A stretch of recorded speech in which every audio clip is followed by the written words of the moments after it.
Me llamo Alberto Labarra, soy ingeniero de telecomunicaciones, trabajo en el Barcelona Supercomputing Center. Entonces, habéis visto las noticias, estamos a punto de lanzar el nuevo superordenador y estamos todos como muy nerviosos. ¿Cuánto tiempo tengo? 15 minutos. Yo te aviso cuando falten 3.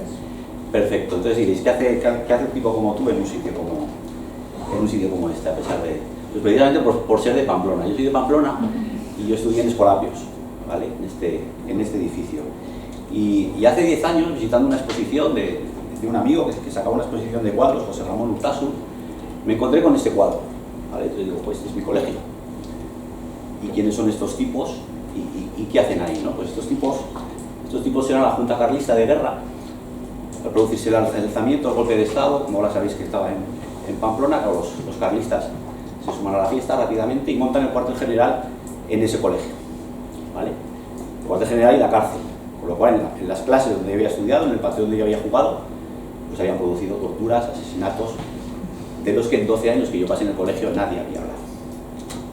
Lo mismo pasaba con este mamotreto, que estaba muy cerca de donde yo vivía, ¿vale? Parecía una iglesia, a veces hacían exposiciones.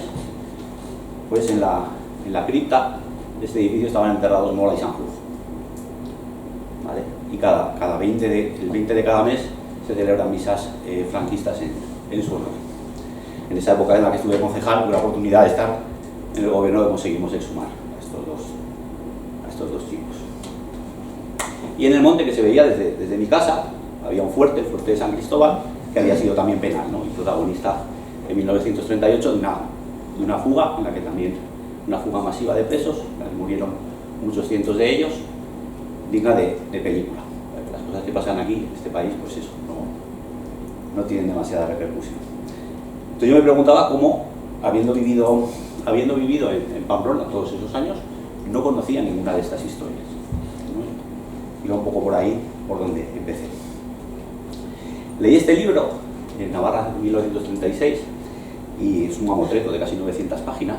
En las páginas finales había un listado con las 4.000 víctimas de Navarra, con bastantes datos, de fecha de nacimiento, de muerte, la afiliación política, si estaba casado, el número de hijos, etc. Entonces, yo como estaba en el mundo de los datos, dije, pues esto se puede hacer algo más interesante que tenerlos en un listado. Contacté con la editorial y me dijeron que no, esos datos no se podían dar a nadie, ¿vale? Entonces, por aquella época estábamos organizando aquí en Barcelona las primeras jornadas de periodismo de datos y datos abiertos, pues con el título Cuando los datos explican historias. Y dije, pues aquí hay una historia que contar. Había un hackathon es un formato en el que periodistas, programadores, diseñadores se juntan para trabajar en un proyecto, y entonces yo presenté el proyecto Vidas Contadas. Dije, vamos a escanear las páginas de ese libro, vamos a desarrollar algún software que se pueda extraer esa información. De hecho, desarrollamos Tabula, que ahora es uno de los softwares que más se utilizan para extraer tablas de PDF.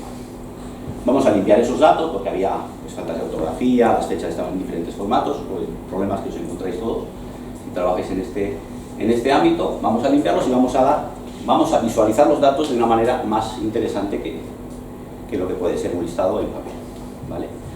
Tuve la suerte de encontrarme en ese evento con un equipazo fantástico. Ganamos el hackathon y además el diario.es nos dio el premio aquel año a mejor proyecto de periodismo de datos, ¿vale? Estamos en el 2013. Ese mismo año, en diciembre, la Universidad Pública de Navarra, la gente que os habrá contado hoy o que os contará mañana, Ana Mendiola, Luis Gastón, organizaron unas jornadas parecidas a estas, ¿vale? Hace 10 años, ¿vale? Un poco que podíamos hacer con la memoria, ¿no? Recuperando memoria se llamaba. Y vinieron algunas de los proyectos que estaban poniendo a disposición de la ciudadanía, por lo menos herramientas de consulta de este tipo de datos. No me sé voces, todos los nombres, el Memorial Democrático, y participamos también nosotros. Entonces era profesor de la universidad y hablamos con ellos un poco nuestra propuesta, que es la misma que os traigo aquí. Esto no está sin tocar desde hace 10 años, que queríamos mejorar la integración, interactividad e interoperabilidad de la información relativa a la memoria histórica para poder gestionarla y analizarla de una manera mucho más inteligente y atractiva que, como contaba Adrián, ¿no? Enviar archivos comprimidos por WeTransfer, ¿vale? Para eso necesitábamos que fueran licencias libres, tanto para los datos como para el software que se generase, ¿no? Ese mote que tenemos siempre de memoria abierta, interactiva, integral y colaborativa. Para nuestra sorpresa, la respuesta de la mayoría de los que estaban por allí es que no, aquí no se comparten los datos. En parte, en algunos, por alguna de las dificultades legales que ha contado Adrián, pero también, yo creo que había una reticencia entonces los ingenieros decían data mining, la minería de datos, el data mining is data is mine. Los datos son míos y no lo doy a nadie. Entonces, bueno, nosotros seguimos con el proyecto, lanzamos el proyecto de Vidas Contadas, hicimos una web, estuvimos publicando cosas, scrapeamos nombres y voces, todos los nombres, colgamos los datos, nombres y voces, vio que los publicó en su web, todos los nombres se enfadaron y hicieron más difícil que se pudiera scrapear la página, tuvimos respuestas diferentes, cogimos estamos haciendo repercusión en redes sociales un poco en favor del proyecto, y al año siguiente, en el 2015, Media Prado, antes organizaba una serie tenía un programa bastante potente alrededor de los datos, se llama Visualizar, tenía este seminario de datos para el bien común, que era también otro hackathon, solo que aquí eran 2 semanas. Entonces dijimos, vale, vamos a llevar nuestro proyecto a este hackathon, intentando unificar todas esas bases de datos que existían, de manera que se permitiera la descarga de los datos, que fuera colaborativo, que la gente pudiera consultar, pero además proporcionar información, subir imágenes, editar, una especie de Wikipedia, y con visualizaciones interactivas, ¿vale? Un poco la idea era pasar de la idea de Open que teníamos hasta ahora, de abierto, a FAIR. Las siglas FAIR, en el mundo algunos habréis encontrado, ¿no?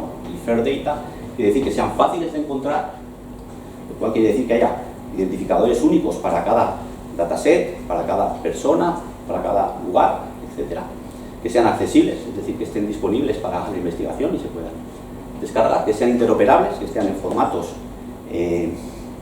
estándar y que sean utilizables, que tengan claras las licencias y que tengan clara también un poco el contenido. Luego juntamos un equipo, estuvimos allí las 2 semanas trabajando. Un poco lo que desarrollamos fue una herramienta de carga de dataset.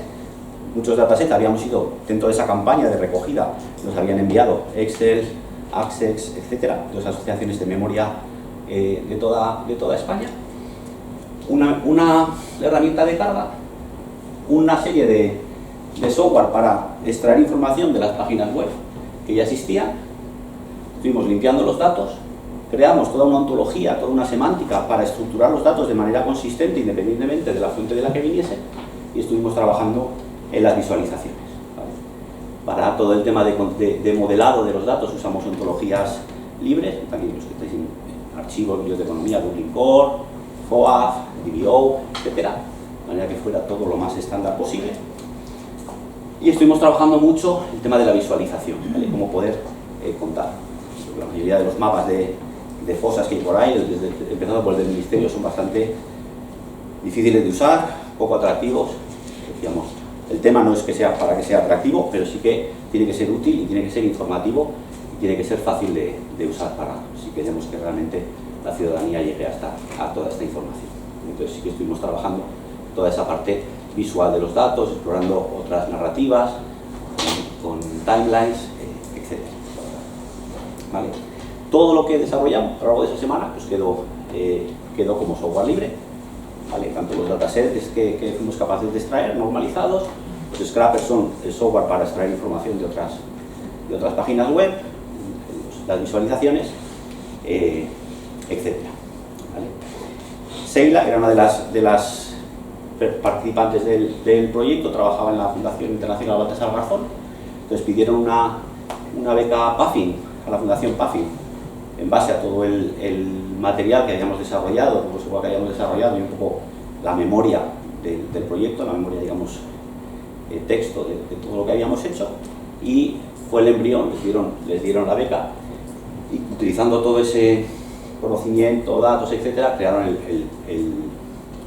el portal Memorizatir. ¿Vale? Entonces un poco también por esa época surgió IHR, entonces también otra iniciativa más ciudadana. Yo entré en el Ayuntamiento de de Pamplona, lo cual el activismo por la memoria pasó a otro ámbito. Conseguimos sumar a Memoria de Sanjurjo, creamos la oficina de información de la memoria histórica, nos sumamos a la querella argentina, o sea, un trabajo importante. Y digamos que Vidas Contadas se cerró un poco ahí. Entonces, cuando vino nuestra iniciativa para precisamente eso, ¿no?, hacer una infraestructura digital de investigación sobre el tema, pues dijimos, tenemos que sumarnos por lo menos a contar nuestra historia, ¿no?, para que no quede también en el olvido, y un poco para recordar que eso, la memoria debe ser compartida, ¿vale?, y colaborativa. Entonces, para ello la participación ciudadana es imprescindible, no puede quedarse solo en la academia o en las instituciones, y que toda infraestructura digital del siglo XXI debe ser FAIR, es decir, los software, tanto el software como los datos, pues deben ser abiertos e interoperables, ¿vale? Y habrá que vencer todas esas dificultades que ha comentado Adrián. Tendremos que trabajar para pensar no en el sí o no, sino en el cómo podemos hacer que esto se cumpla. Y eso es todo lo que os quería contar. Gracias.